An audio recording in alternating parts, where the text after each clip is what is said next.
I'm not the bad guy, I'm just a bit surprising. It's not worth losing sleep, it's not worth analyzing. What is up, guys? Golden Freddy here, and welcome back to the read of Silver Eyes. I know it's been a while I did one. I did it because my reading wasn't too good. Plus, I didn't felt like I was ready to show people how good I read out loud, because I usually did suck. But now I have really improved on it.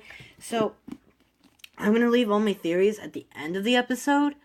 And what I'm gonna do with these episodes, I'm gonna do what I have plans for Sister Location. I'm gonna have it all with me saying all my intro and that, then redo it. But it's gonna be another series. It's gonna be the series, but it's just gonna be me just playing out reading to you. And where we last left off is when Charlie went to her father's house, I think.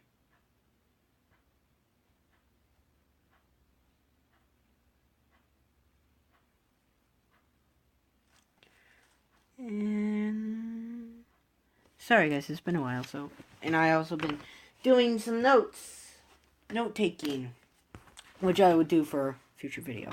And I am so sorry that I haven't been uploading to you guys, because you all know Batten Freddy, so I've been mostly working on that, trying to get that up and ready for you guys can be super excited. And please, this is actually a gift to a friend. In my last video, this is actually me and my friend been talking about this. This is like a friendly argument we've been having. Do all Freddy's go boop? It's a yes or no question. No explaining. It's yes or no. Two answers, yes or no. Let me know in the comments below on Batten Freddy and this video or the shout out one. And let's get back to the reading. I think we left off on 15. Anyway, don't be mad at me.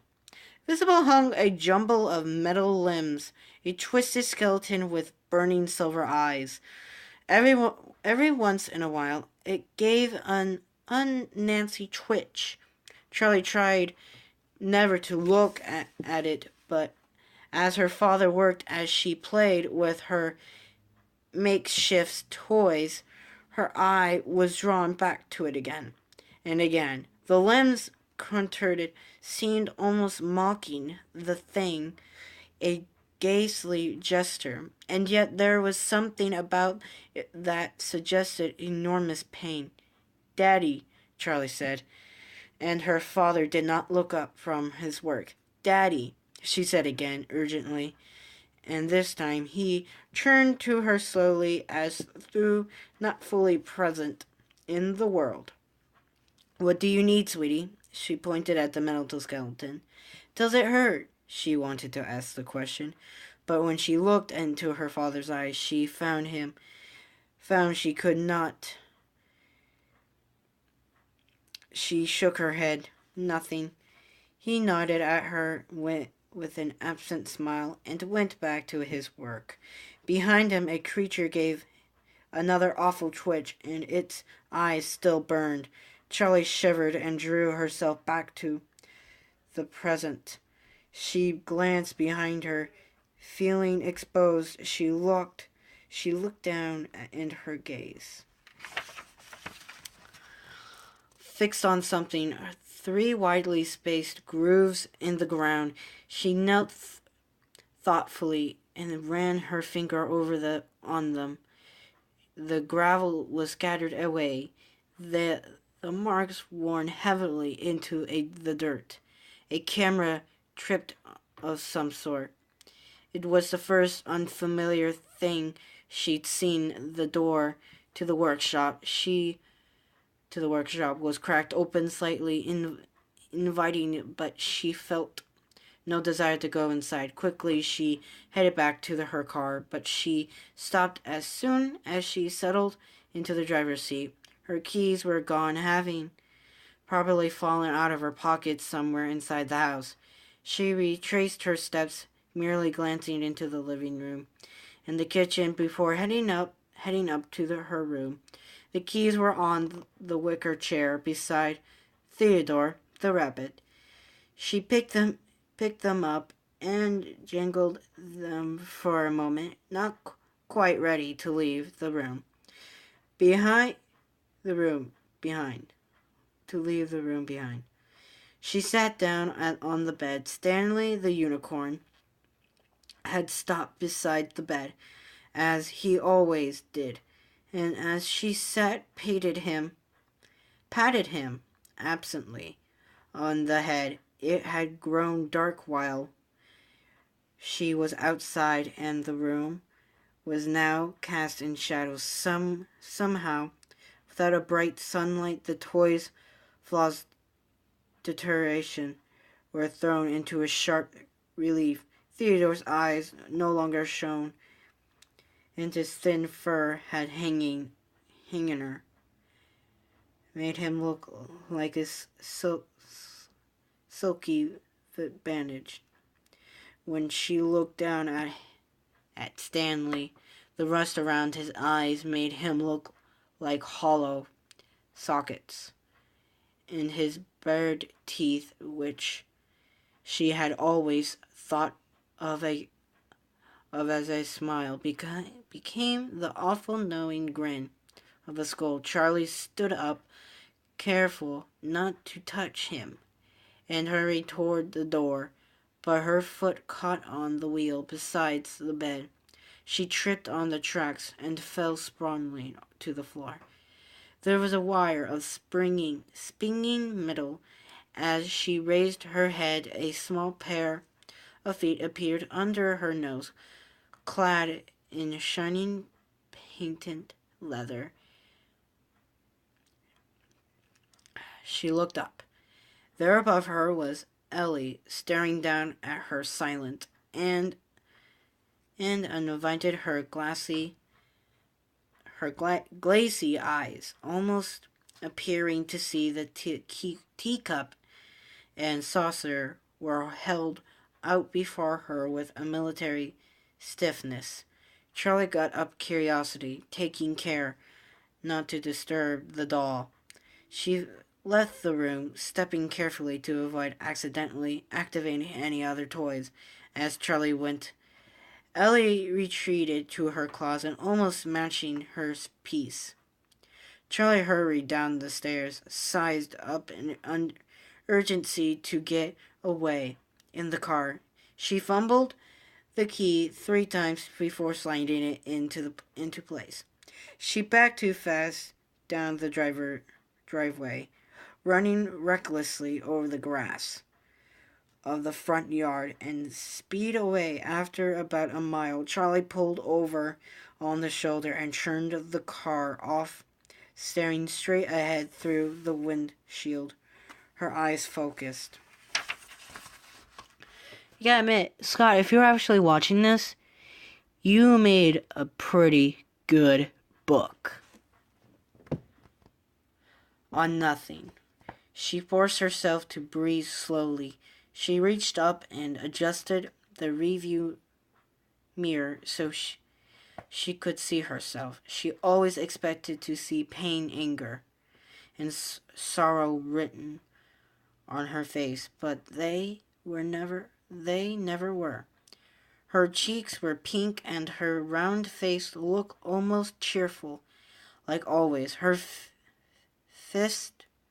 first weeks living with Aunt Jen, aka the puppet, she heard the same things over and over when Aunt Jen introduced herself. "What a pretty child! What a happy-looking child she is!"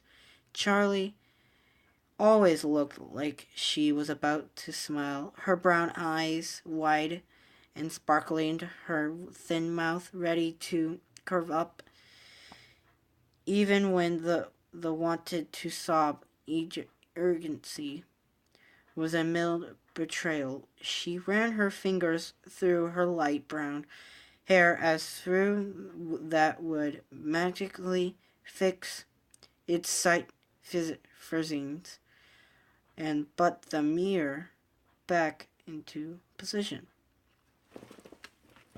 Okay, so hold on, guys. Let me reposition myself here. I really can't.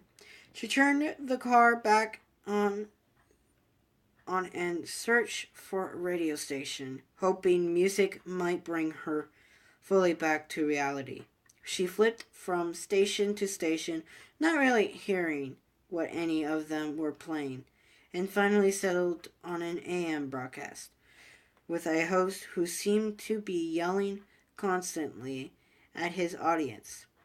She had no idea what he was talking about, but the brash and anyone sound was enough to jar her back to the present. The clock in the car was always wrong. Hold on. So she checked her watch. It was almost time to meet her friends at the diner. They had chosen near the center of town. Charlie pulled back into the road and drove, leading the sound of an angry talk radio host soothing her mind. What soothe her mind means is that it relaxed her, like what I'm doing to you. When somebody reads, it relaxes their mind and makes them fall asleep. Like what I do, I read every night before I go to bed, and I get it calms me down.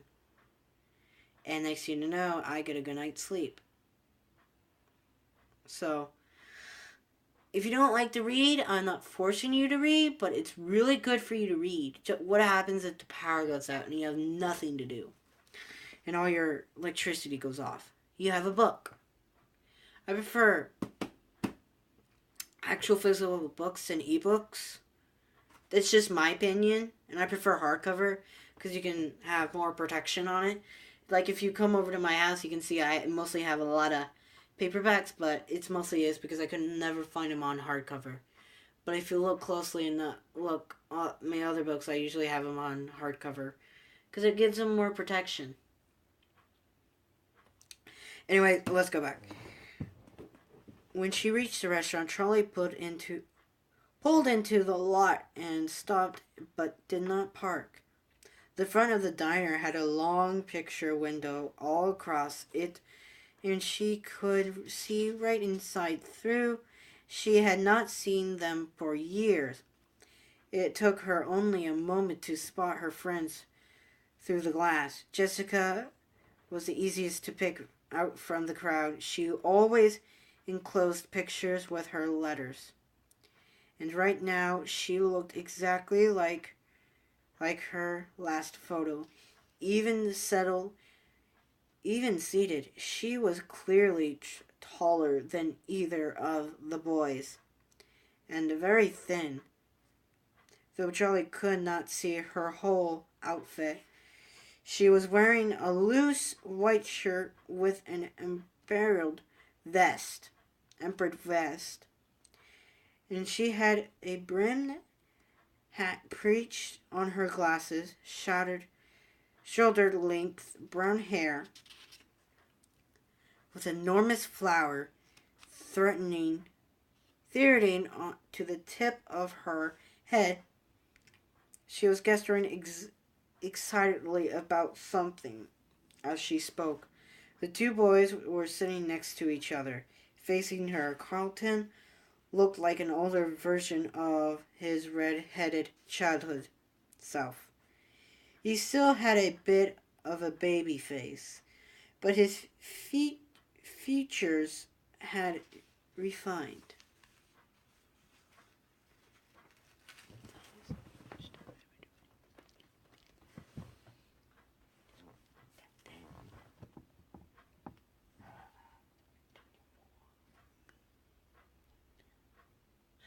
Well, more to come later. That's where we will be being left off on page 20, chapter 1. I am so sorry, guys. It's been a long day for me. I mean, I've been working all day. Not like work, but other work, like my personal work.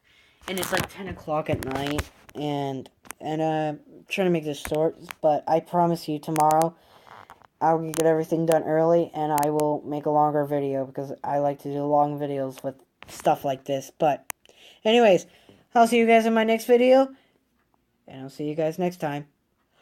Bye-bye!